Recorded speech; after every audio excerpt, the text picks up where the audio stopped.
ఒక 60 ఏళ్ల కోటీశ్వరురాలి దగ్గర ఉద్యోగం కోసం ఓ 22 ఏళ్ల యువకుడు చేరాడు. ఆ తర్వాత ఏం జరిగిందో తెలిస్తే మీరు షాక్ అవుతారు.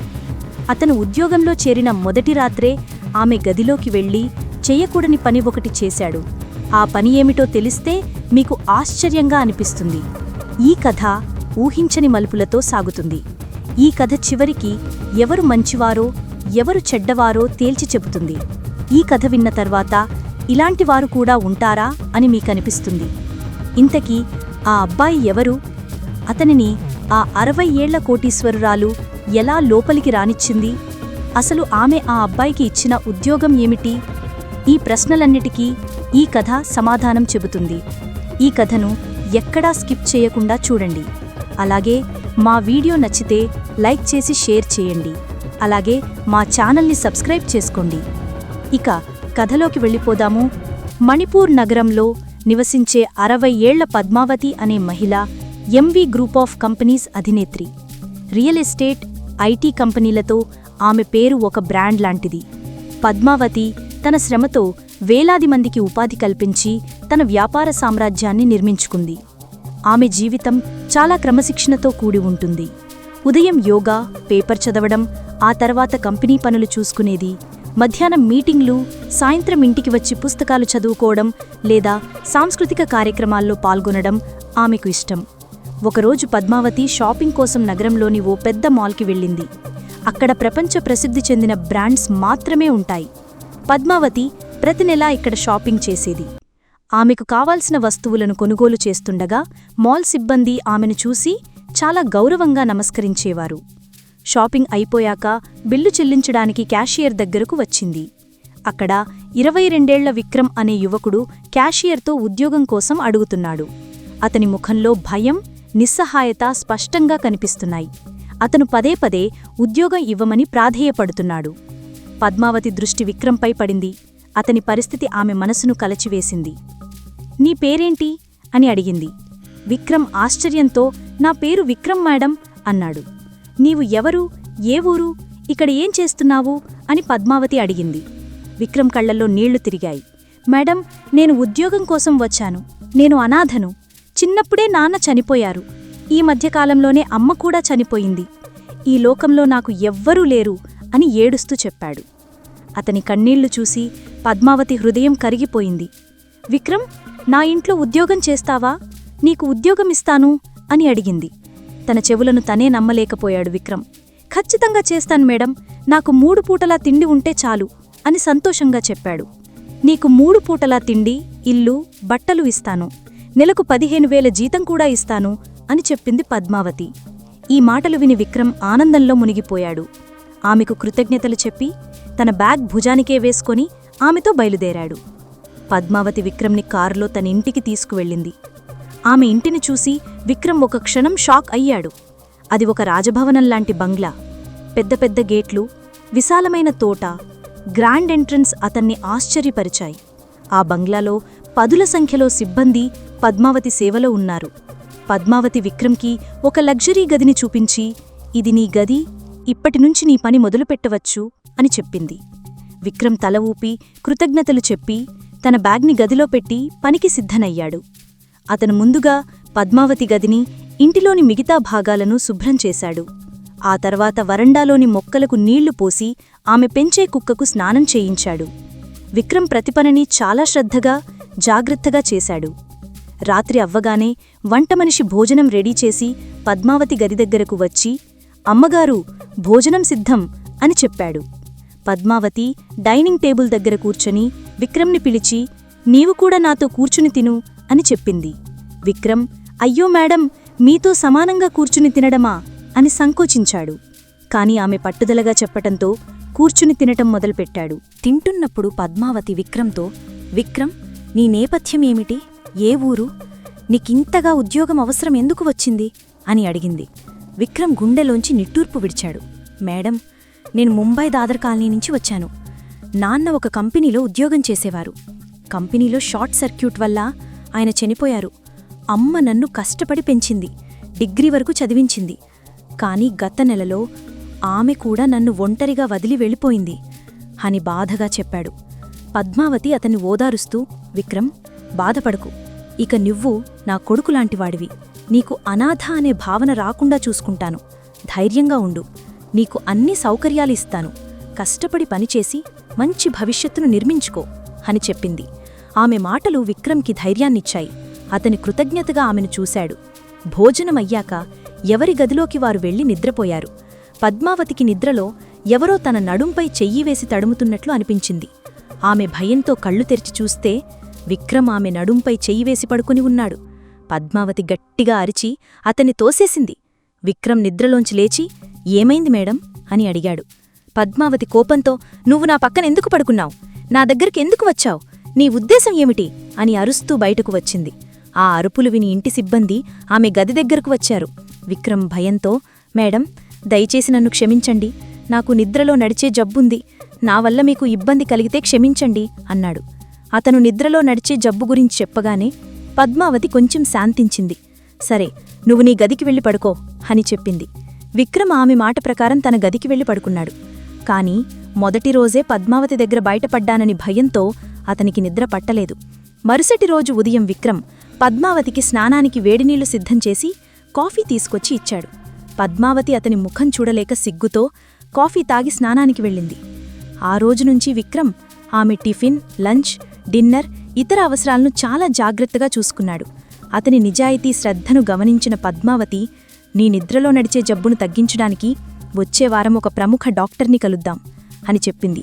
విక్రమ్ సరే మేడం అని సంతోషించాడు. 4 రోజులంతా సాధారణంగా సాగింది. అతను తన పనిని నిజాయితీగా చేస్తున్నాడు. 5వ రోజు అర్ధరాత్రి పద్మావతి నీళ్లు తాగడానికి బయటకు వచ్చినప్పుడు విక్రమ్ ఆమె గది తలుపు దగ్గర పడుకుని ఉన్నాడు. ఇతను నిద్రలో నడిచి నా తలుపు దగ్గర పడుకున్నాడు అని అనుకుని పద్మావతి అతన్ని లేపి అతన్ని గదికి తీసుకువెళ్లి పడుకోబెట్టింది. మరుసటి రోజు ఉదయం పద్మావతి ఎప్పటిలాగే కాఫీ తాగి స్నానానికి వెళ్ళింది. స్నానం అయిపోయి బయటకు వచ్చినప్పుడు విక్రమ్ బాత్రూం దగ్గర నిలబడి ఉన్నాడు. ఆమె షాక్ అయింది. ఇక్కడెందుకు నిలబడ్డావు అని అడిగింది. విక్రమ్ తల ఉంచుకుని, మేడం, మీకేమైనా సహాయం కావాలేమోనని వచ్చాను అన్నాడు. పద్మావతి అతని జవాబుతో బాగా విసిగిపోయింది. నీకు చెప్పిన పని మాత్రమే చెయ్యి. ఇక నుంచి నా గది దగ్గరకో బాత్రూం దగ్గరకో రావద్దు అని చెప్పి తన గదిలోకి వెళ్ళిపోయింది. ఆ రోజు విక్రమ్ చేసిన పనులు, అతని చూపులు పద్మావతికి ఇబ్బందిగా అనిపించాయి. అదే రోజు అర్ధరాత్రి పద్మావతి నీళ్లు తాగి వచ్చి తన గది తలుపు తాళం వేయడం మర్చిపోయి పడుకుంది. కొంత సమయం తర్వాత విక్రమ్ నిద్రలో నడుస్తూ ఆమె గదిలోకి వచ్చి ఆమెను గట్టిగా హత్తుకుని పడుకున్నాడు. ఎవరో తనపై చెయ్యి వేసినట్లు గమనించిన పద్మావతి మెరుపు వేగంతో కళ్ళు తెరిచి చూసింది. విక్రమ్ ఆమె నడుమును చేత్తో పట్టుకొని గాఢ నిద్రలో ఉన్నాడు. దీనిని చూసి కోపంతో రగిలిపోయిన పద్మావతి అతని నుదిటిపై గట్టిగా కొట్టి లేపింది. విక్రమ్ తడబడుతూ లేచి, ఏమైంది మేడం అని అడిగాడు.